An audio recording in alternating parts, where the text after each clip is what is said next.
Speaking freedom, giving you the answers to be free. Be free. Ladies and gentlemen, tonight's performance is about to begin. Welcome to Speaking Freedom TV's Journey to Freedom show. Today, I am your host, Dr. Kaci, and we have a special guest, Miss Niecy. Hey, Miss Niecy. Hello, Dr. Kaci. I'm so I'm like happy to be here. Happy to have you as well. Can you tell us a little bit about yourself, please? Well, first of all, you just want the short little version of this. Whichever version that you would like to give, because we're going to kind of feed off of whatever it is you tell us.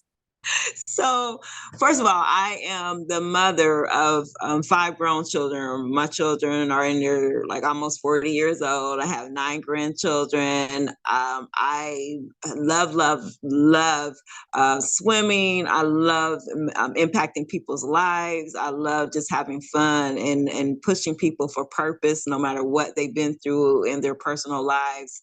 And so that's where I'm gonna start at. Just living a life of peace and being able to impact the world from my own personal experiences. Listen, I seen that you're from Dayton, Columbus area, and I'm originally from Dayton, Ohio. So listen, when I tell you about maintaining peace, being from that area, it's a whole nother level. So kudos to you, because listen. So what was it that attracted you to the show when you seen the posting or advertising for looking for guests? Well, I'm really, like I said, on this path of being able to use my life experiences to make a difference in other people's lives. And that's why I started off in my life to become a first of all, a crisis social worker, working with people, mentally challenged clientels, also working with clients that have been just traumatized, working with women who have been abused. And so it's just in my heart to be able to impact people's lives. And so when I saw you all's platform, I want to be able to spread the word as far as, what I'm trying to do to impact people's lives. And so I thought that this would be just a good vehicle to, spread the word. Yeah, definitely. Yeah. So what is it that you do specifically? I know that you said crisis counseling. Are you a licensed therapist? So yes, I'm a licensed therapist, licensed social worker, that is. Okay, and then I do therapy work. I work with right now. I've been trying to really, I guess it's called segue from all of that, because I really want to travel the world, impacting people's lives, being paid. I don't know. I know you're familiar with Les Brown, Tony Robbins, Eric, the hip hop preacher. So being able to, take my passion and my gifting and my calling and be paid to be able to travel the world and impact lives. So I do it on a smaller level, not like them, but that's what I see. That's what I'm aspiring to. So with being a crisis social worker, I work with alcohol and drug addicted clients. And so it's about counseling them through therapeutic sessions, through group sessions, and being able to help them to be able to see that no matter what their mistakes have been, whatever dysfunction that they've had in their families, whatever got them to the place that they are now, is that God has a purpose for their lives. So it's about being able to push past all of that negativity, drama, whatever you want to call it, and say, hey, I've been called and I've been chosen for something great, and I'm not going to allow this to stop me. So how did you get into your work? Was there something that happened in your life or your family that made you go into this line of work? Yes. I think a lot of times our calling, our gifting, or the thing that we just can't, let go of or get out of our mind, pretty much, I think a lot of times stem from our own experiences, and then that makes you relatable, as they say. So when I was younger, my parents have been married for I'm almost 60. My parents have been married for 60 years, and so I always wanted that family. That was just like me. I want to be married and I want to have a family. So I ended up marrying this young man who I met in the church, girl, met him in the church, man of God. And I thought that he was the one for me, girl. He not only looked good, but he treated me like a queen. And so all of that was just like, yeah, he's good. He's good. And as we got into our marriage, I found out that he had a bad temper. And so from that point, I began to be abused. And when I tried to get away from him after I had my 5 children, he tried to kill me because he said, if I can't have you, no one's going to have you. And so that kind of like after I got out of all of that, got on my feet, raised my children, became the social worker. That's basically got me into like, this is what I want to do. I want to be able to impact people's lives and help people, and, you know, from my own personal experiences. Well, listen, I am one that has been a witness of meeting someone in a church does not mean that they're good for you, because everybody in church is playing perfect, and they're playing this role that picture that makes people think like, oh my God. It's almost like social media, because social media does the same thing where it shows you all the glamorous and all the good stuff, but then you don't see the breakdowns, the fallouts, and the things that go into making a person strong. What's true about him. Yep. Or any of that. And I always say that we find ourselves, when we are identify as Christians, living in a denial because we're not really our true selves initially, because there you got to go and act like you wasn't this, or forget this happened, or forget that you experienced that, versus processing those things and then growing from those things. You definitely have to allow yourself. When I'm working with women, or just even working with my clients, it's about allowing yourself to be in that, acknowledge that it did happen, be aware, deal with it, address it. Because I think if you keep on sweeping stuff under the rug, you keep putting like a Band-Aid over, and you never address that, then you'll always end up back. You know, it's just basically history will repeat itself. So I think you have to go through that process of allowing yourself to heal, acknowledge, like, I'm mad, I'm bitter that this happened. You know, I'm frustrated. Deal with that, because that's the healing, and work through that. And then you can move up even a little higher. The funny part is that being bitter is not a bad thing unless you allow it to cause you to act out towards other people. Right. Being or you hurt. Stay stuck. Yeah. Or even just being hurt is not the worst thing that can happen. It's how you use those times in order to build yourself up so you don't never repeat that cycle again. Right. Because the real generational curse is not the things we do, it's the patterns that we keep going, because nobody is addressing it. And, you know, we come from an era where you're a little bit older than me, but we come from an era where everything was hush hush. You can't talk about this. And that is the reason why nobody grew, why the people just kept doing the same stuff over and over again. So I definitely understand. So what was the journey like leaving that abusive marriage and then becoming a social worker? Girl, it was scary. Like Dr. Kaci, I had 5 kids. At that point, I was in my 20s, way back now. I was in my 20s. And so it was scary. And I didn't know anything about the battered women's shelters. And I believe I must have seen it. I'm sorry. I must have seen it on maybe on a bathroom stall, because that's where I always remember that they would have those numbers. And so I knew that, you know, hey, I don't want to keep on going through this. This is crazy. I felt at that point the church had let me down, because I felt, you know, they were just saying, you know, pray about it, and God, stay there. God's going to bless you. And then this man almost kills me.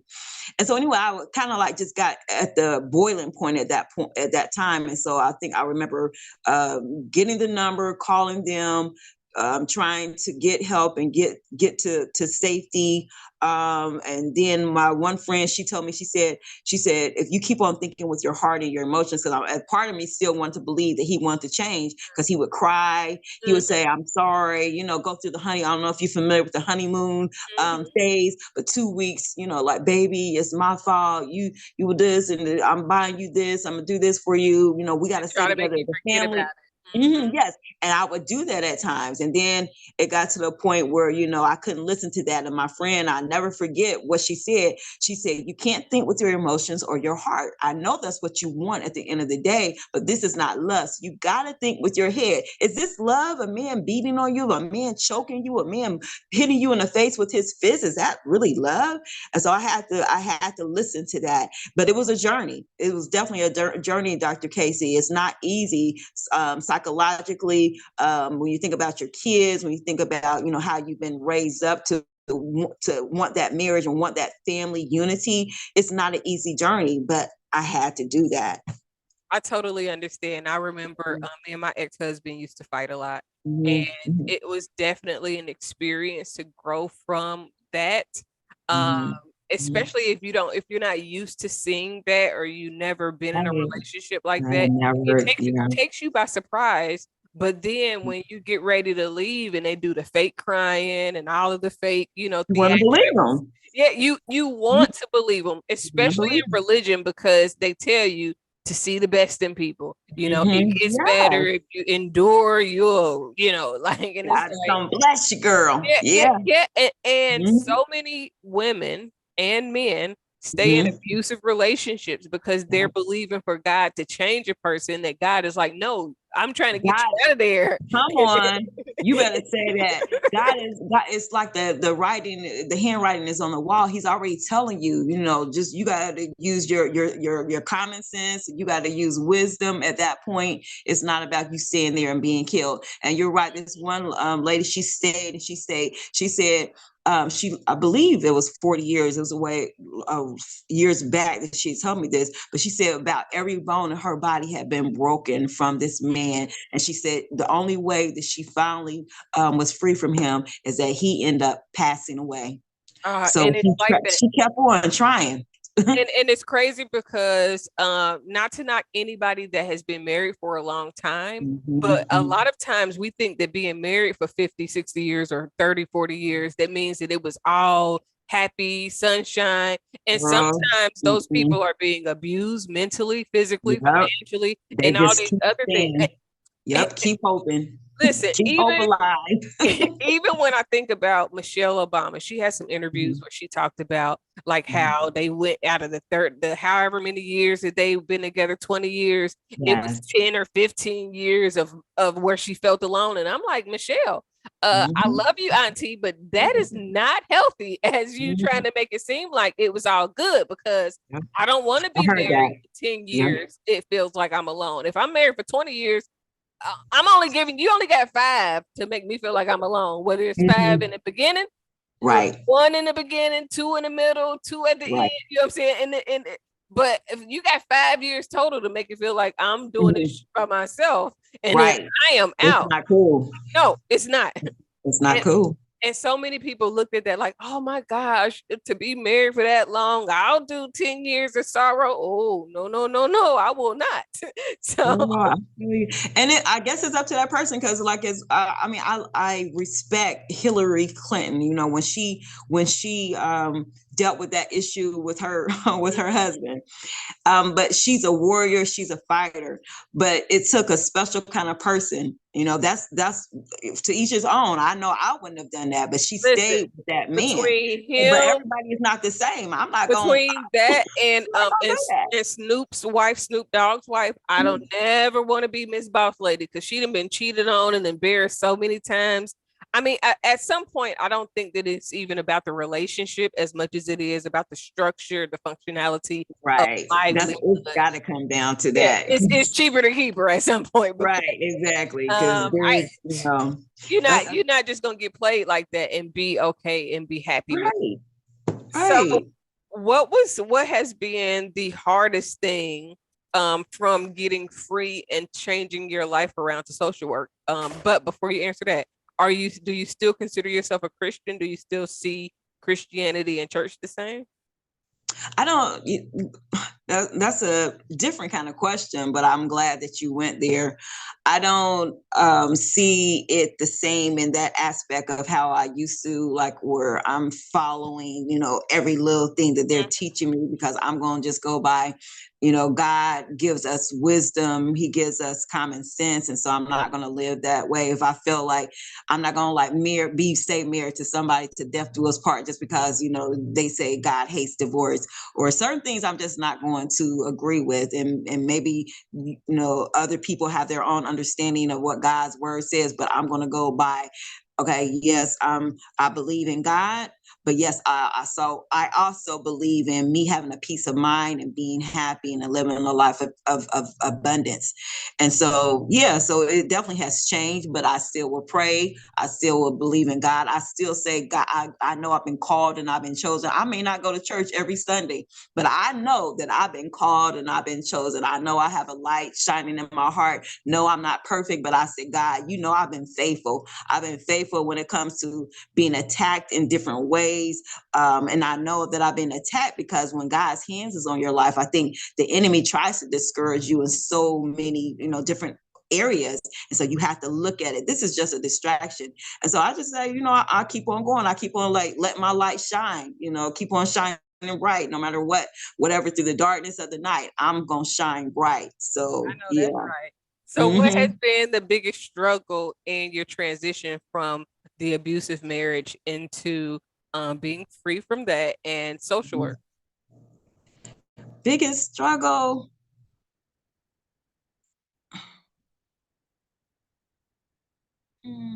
I mean, per se. I think aside from school and student loans and all of the stuff that goes into it. Yeah. I mean, girl. Okay, so as far as the struggle part, because I was looking at it in a different way of what you were saying, but I'm gonna say this part. So me, being on my own, raising my 5 children, I remember the days that I would, get my kids up, get them off to school and all of that. They come home, I'm going to school, and then I'm working a part-time job, and then I'm getting home, preparing for dinner, taking them. My kids were involved in sports, so taking them to their sports events, getting home, helping them with homework helping them with homework, getting to them to bed, having that talk with them, just asking them how their day was, praying, and then doing my studies, writing my papers. So I feel like that was like the biggest struggle part of just keep on pushing. There was also another incident that happened while I was trying to work on my degree, and I felt like I wasn't even after. I think it was probably like almost into the 4th year. And another incident happened that really shook me. And I remember talking to a colleague of mine, and she said, "You didn't come this far to give up." And she pushed me, and I talked to my dean at the school, and we got it all worked out. But at the end of the day, I ended up getting my degree. But on the struggle sense and the way I was looking at it in the beginning, Dr. Kaci, I feel like everything that I went through was to give me content for what I'm supposed to do. I feel like everything that I endured is to help me to have that relatability. I feel like everything that made me cry is just about me being able to really see something, have a bigger vision. Because see, when you go through some deep things in life, it seems like you can really see things far out. I went through that, but God is taking me to a higher level than maybe your average person. So that's my take on that. So how has everything that you've endured and the work that you do now, how has that changed you as a person? Definitely. I say I'm a warrior. I really truly believe. Are you familiar with that movie, Harriet Tubman? I have not seen the girl. You gonna have to get a bite of that. That movie has me crying every time. I've watched it 2 times now. But I feel like it has built me up to become a warrior. It's like, because I feel like I'm a warrior, so I can be able to push other people through their, I've used this analogy. What is it called? Sometimes I forget the term, midwife. Mhm. So you're in labor. You have something in your life that, you know, that you're trying to work through, but you keep on being attacked. You keep on having roadblocks. You're in labor though. You got this baby in you, but you're in these labor pains. And it's like I'm this midwife that I'm able to push you through because of my own path, my own, you know, path of enduring the different things that I've endured, the knockdowns and getting back up, the job losses and coming back, the being homeless and coming back, the, you know, marriage losses and still coming back. And so that's what I feel like, you know, that I'm able to do because of everything. So being a warrior, being able to be so resilient, because the women, and this is another piece of what I do, what's in the process of, is called Envision Your Success Empowerment Housing for Women and Children. We are a conduit of hope. We are a point of light. We are a lifeline for them, helping them to change the trajectory of their lives so that they may live to their fullest God-given potential. So this housing program that God gave me when I was at the lowest point of my life, Dr. Kaci, is coming, but I needed to go through everything that I've went through so I would be able to help these women and their children to see their purpose beyond their devastation, beyond whatever it was that happened to them. I'm able to push them, give them the tools necessary to win and walk in like their fullest potential that they're meant to walk in. So as a social worker, I'm sure you encounter a lot of people that go through a lot of similar or different things. How does Yeah. how does hearing those stories and feeding into those people affect you, like on your day to day? Like what is that like for you to, of course, encouraging somebody else through something that you've overcome is great, and seeing people go from bad and eventually get better little by little is great. But Mhm. what is that experience like after overcoming abuse and homelessness and raising 5 children? Oh, well, I can give you something that just happened the other day. Oh my goodness. This is surreal. This one client that we were working with, was she's been clean, I believe, for about a month now. And she said that she goes through things where, you know, so many people that she trusted, she was stabbed in the back from trusting them. So she's very careful with her heart. But she said, but I know that I have a purpose. She said, I know that I went through what I went through because, you know, I'm supposed to touch people's lives. And so when she said that, I just started tearing up. I started tearing up because it's just like I could relate. I could relate to the, you know, feeling like you trust people or you love people and then they end up, you know, mishandling you. You're very caring, but then a lot of times you don't get that care back. But still, at the end of the day. Hi, I'm Dr. Kaci, not your typical clinical doctor. I am an ordained minister, but not your typical minister. I am also a certified life coach, love coach, sex coach, solution focused coach, transformation coach, and more. I have a whole lot of information that I would like to help you grow with. And I hope that soon I can help you be the best you that you can be. Confidence, spirituality, and purpose. That's wholeness, complete. You know, God has put something in your heart. So I could definitely relate to her. So like it'll just be like just tears. I guess what else word I want to say? Just being relatable and saying, "Dag, I totally understand, you know, where you're coming from." And so, Listen, yeah. I think the most powerful thing that helped me to overcome Hmm. Hmm. through all of the things that I've been through, it started off when my mom tried to kill me. And Hmm. um, the mindset that I adapted at that point was the same thing. Like, it's no way God let me go through all of this if it's not for something. And keeping that mindset Right. really kept me mentally kind of stable. And I say kind of stable because, of course, I deal with PTSD. I have anxiety and all these other little triggers from my experiences. Yeah. But those things that mindset has kept me strong and continuing on and willing to fight for a better life, not just for me, but also for my children. So I think that mindset in general is really mindset. Yes.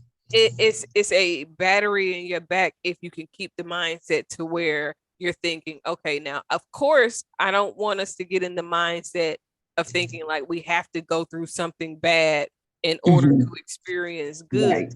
But the bad things that we do go through, you can learn and apply the lessons to your life so that you won't keep repeating those same cycles over and over again. So true that.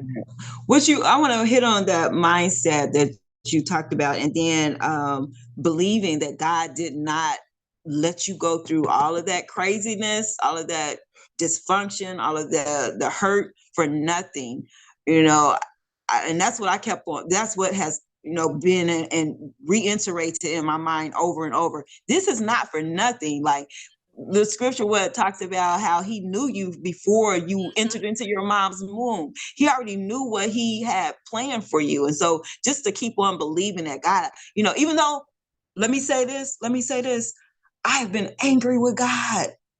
I'm being transparent here. I've been angry with God because I'm like, God, why you like, no, I'm not perfect, but I've tried to do the right thing. And so then you allow this to happen to me. Then I turn around and I get out of that. And then this happened to me. And not to be in God blame mode, but I'm just saying. And so, but it came to me that says, whatever I've given you to do, don't worry about how long it's taken. Know that your value is in you, no matter whatever experiences that you've had. So you may have been almost killed. You may have suffered the different things, but your value and what I've given you to do can never be taken from you. So that mindset and knowing that he didn't allow you to go through that for nothing. It's all meant for purpose. Listen, and I want you to stop saying that you're not perfect, because you are. The things that make you you are the things that people see as imperfections. And the reality is that it just makes you an individual. If everybody was perfect based on what we have been told is perfect, nobody would have differences. Nobody would have personality. Nobody would have a different path. Everybody would be doing the same. It'd be like robots. Zombies. Yeah, it would literally like zombies. And there is a sense of living that is consistent with the zombie type of brainwashing and just going along. And sometimes the church environment of religion can be that just going through, no emotions, no feelings, no enjoyment. You just get through.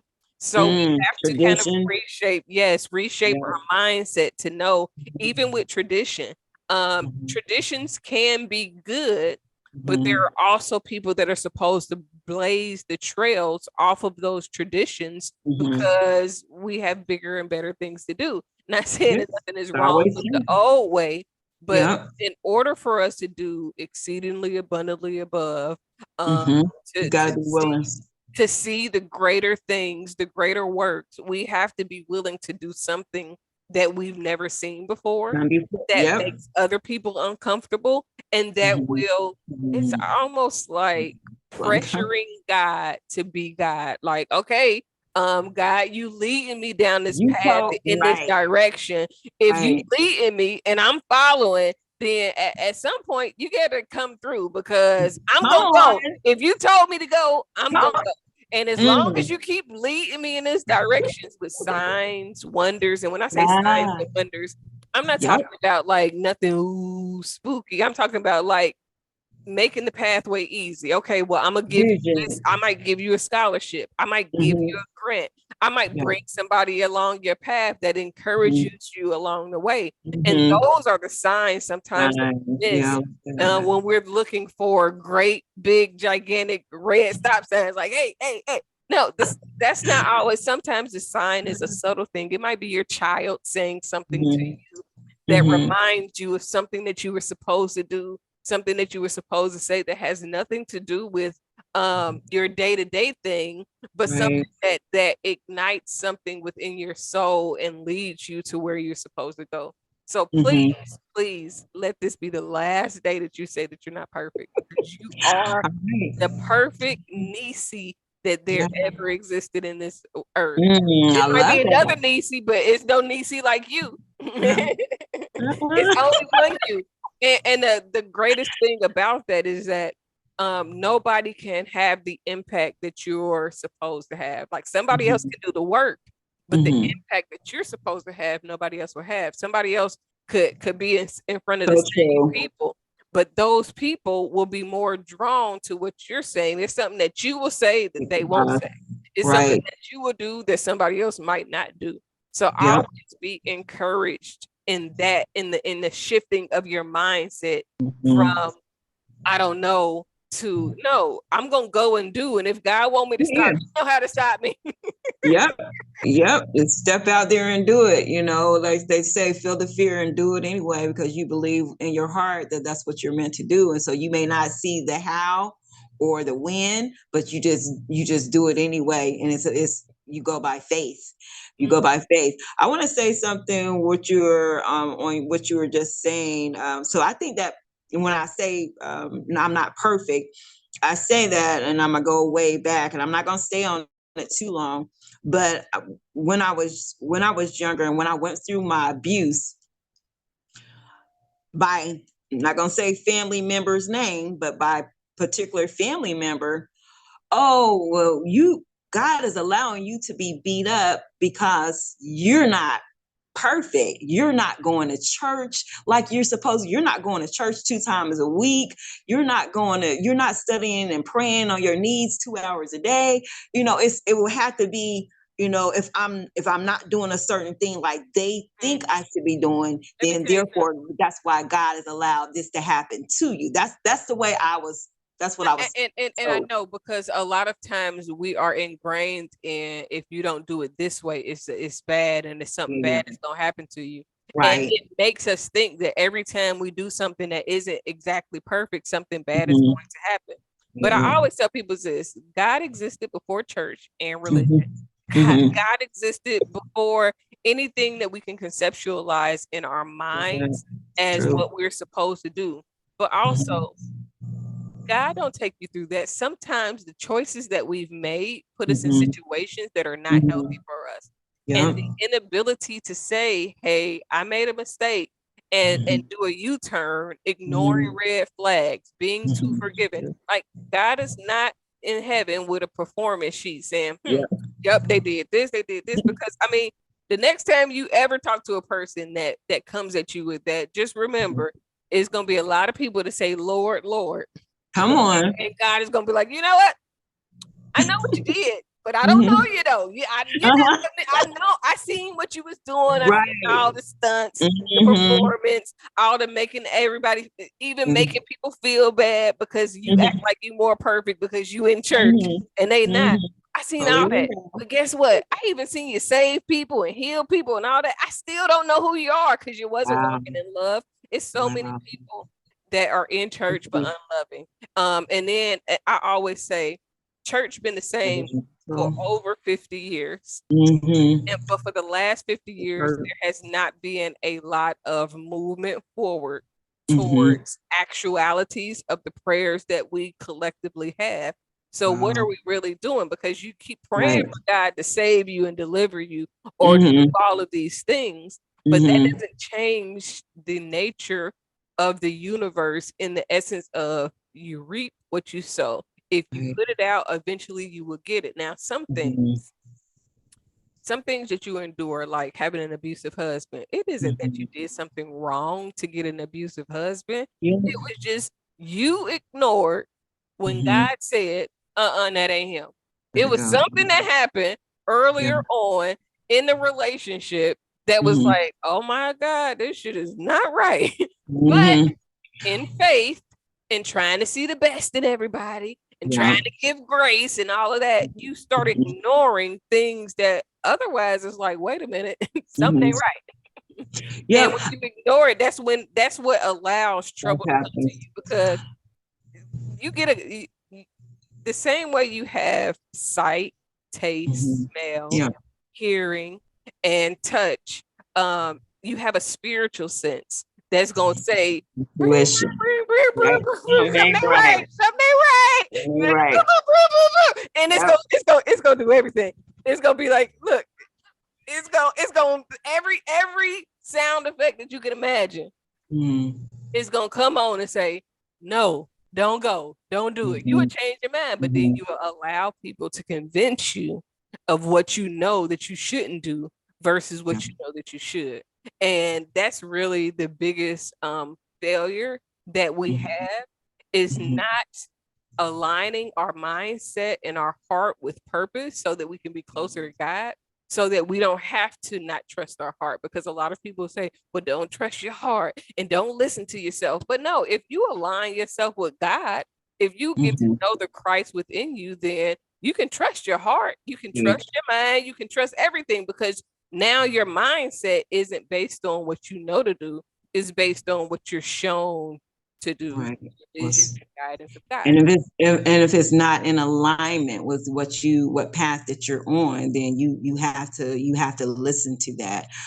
One of the things that you were saying, I believe also that God allows stuff to happen also.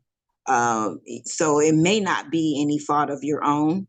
And sometimes it can be, it can be like you were just saying, if you didn't listen to the sign or the red flag or whatever. But sometimes it just like, what is that? It was a scripture, we're in the Bible, Lane, but it talked about the man he wasn't born because of something that born blind because of something he did.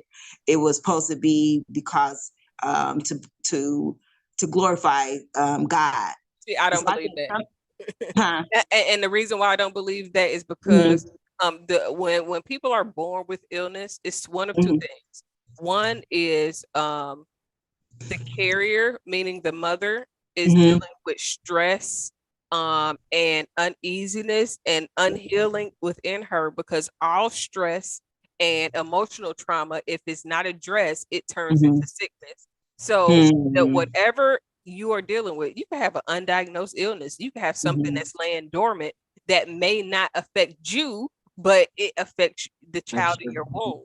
The other part is the mental state and the capacity of the father at the time of ejaculation. And the reason why I say that is because the sperm is the nervous system. That's your brain. That's your whole, the head of the sperm is your brain. Your nervous system comes from your spine, which is the tail of the sperm. And then all of your nerves grow from there. So depending on what the father is on, what he's into, all of those things affect how that sperm is going to arrive to the egg and how it will come to. The last part is that the generational curses, the generational trauma of your ancestors. So when you were born, you were in your grandmother's, like you was in your mom's womb when your mom was born. When she was born, she came with all the eggs that she was gonna have was already in her. But she was also, so you was in your mother's womb when she was in her mother's womb, when she was in her mother's womb, when she was in her mother's womb. So all of the traumas that they've gone through, all of that is being passed down. It's almost like when you talk about being enlightened and you having certain things that just come natural, some of that is from the things that your ancestors learned that passed down through your DNA, because as you learn stuff, it changes your DNA. Like it literally changes how the chemical combination of your body is made. So the more you grow, the more you learn new things, the more it changes your DNA. So those things impact everything that's in you. So everything that is birthed from you, as you learn more, then it will be birthed into the next generation and into the next generation. And that's kind of how the strengths, gifts, and all of the good things come along. But we always look at things like, it's either going to be you're going to get something good or you're going to get something bad, like karma. Karma is not all bad things. People just lay heavy on it's going to be bad karma. Yeah, you could get good karma too. Yeah, like if you're doing good, then good is going to come back to you. That's still karma. It's just that people don't look at it and say, "Oh, that's karma." Yeah. What goes around comes around regardless. It's just, what are you doing that's coming back to you? What have your ancestors did that's coming back to you? And if you really look at the history of your family, a lot of times you will see yourself in your grandparents. Like my grandmother was an angel in the city in Dayton. They literally had several newspaper articles calling her an angel and how she helped everybody. Well, then my mother was a helper bee too. Like she wasn't good to me necessarily all the time, but she was good to people. And I am good to people, but instead of putting people before my children, I decided to put my children before other people and then be good to people outside of my household. And that's how I changed the generational curse in my lineage.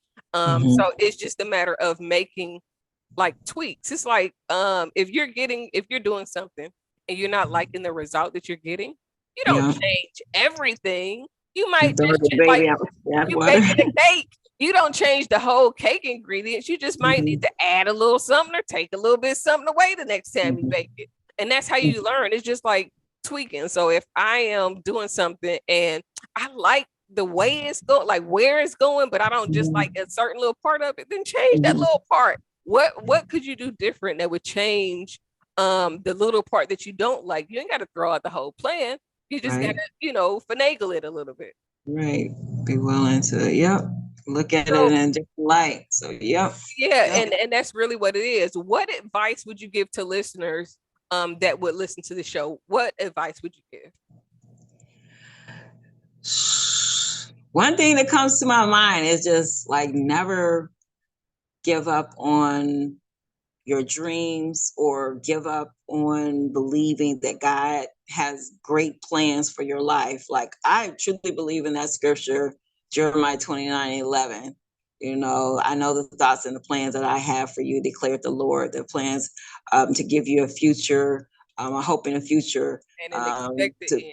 Yep, and not to harm you and to do good by you. And so whatever circumstances that we find ourselves in, always know that, you can build up. I think it's definitely through building up confidence within yourself to be able, to be able to speak your own truth, not to be held in bondage by how you were taught, whether it was in church or through family, different things that, I got to do it like this because mama did it like that, because grandma did it like that. They had this little cute thing. They said, I guess it's been a way that they did the turkey all through the years. And when they got to the end of like, why did you do it like that? Because it was basically because somebody way back then told them how to do it. It wasn't like it was really a big thing, but it was because that's the way they had been doing it. So you got to be willing to, if it calls for that, to break free of the way that everybody used to do it, and then just step out into your own purpose and believe that, God has something for you. And then if he has something for you, you can't go by, how you feel like other people may feel, because at the end of the day, this is your life. Like, what are you going to do with your life? You have one life to live it to the fullest. Go after it with everything in your heart and don't give up because it may not happen, in a certain time that you want it to happen in. Just keep on believing it, that it's meant for you. So, yeah. So one more question. If there was anything about your life, what would it be that you could change? What would it be and why? One thing about my life. If you could change anything in your life, what would it be and why? Let me see. Sorry.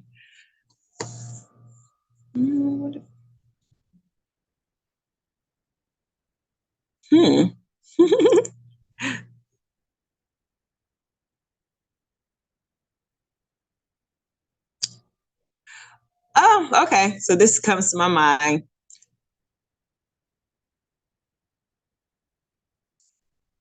Not giving up when I was younger, I would have something, I've always been very ambitious. And so I would have just changed that aspect of me. And this actually comes from me and doing like real estate investing. So I started off when I was younger, investing, having that real estate bug.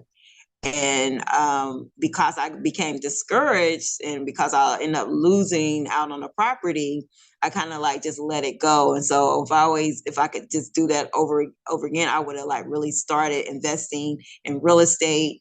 And it just seemed like, you learn stuff as you go. But then when you look back, like if I could have started it way back then, if I could have just kept on going and not giving up. So the main thing is just not give up. If you feel like there's something in your heart that you want to do, just don't give up so easily. Just keep on trying to link with the right people, keep learning as much as you can about whatever that thing is in your heart, and just don't give up, because sometimes they say people have gone to their graves with dreams in them. Nobody would ever know because you gave up or you didn't believe in yourself. Some people come to the end of their life and their biggest regret is, I didn't step out and do what I wanted to do with my life, or live my life to the fullest, because I worried about what other people thought, or I was too afraid to step out, or I gave up easily because something happened. So just not giving up and believing in your heart that if it's for you, you will have it, but you got to be the one that has to get out of your own way. So do you have any books, and how do we find you on social media? Yeah, my book is called, my best-selling book, putting that out there, Winning in Life No Matter What. You can get it off of Amazon, or if you want to reach out to me, I can get it to you. But winning in life no matter what. And basically it's a journey of me making it out of domestic violence, but not only just domestic violence. I don't like to per se focus on that. I like to focus on making it out of whatever tried to disrupt your life or devastate your life. And you to be able to see that you're a winner no matter what. I will not be defeated. So I say that to say this: with all the challenges, I still remain like steadfast, flat-footed on the path, on a moving forward path. And so winning in life no matter what. You can also, I'm on Instagram at Niecy Squire. So reach out to me. Like I said, I'm traveling the world. I'm impacting lives. I have an empowerment housing program for women and children. It's not just housing, but it's an empowerment program for women and children. We have resources, we have support. My staff are there waiting to help these women. We have entrepreneurial classes. We have life skill classes. We have a daycare center that's helping the mothers with their children while they either go to school or go to work. So this is the vision that I have, and I know that it's going to be reality some way, somehow, because I know that God gave it to me. Well, I am so thrilled to have had you on the show. It was Thank really a you, pleasure Dr. Kaci. learning Yeah, your story and just hearing yeah, how you've overcome. Now, yeah. my final question before Okay, we go, okay. what does freedom mean to you?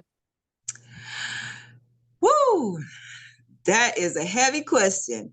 Freedom is being able to live my life in a way that I feel at peace.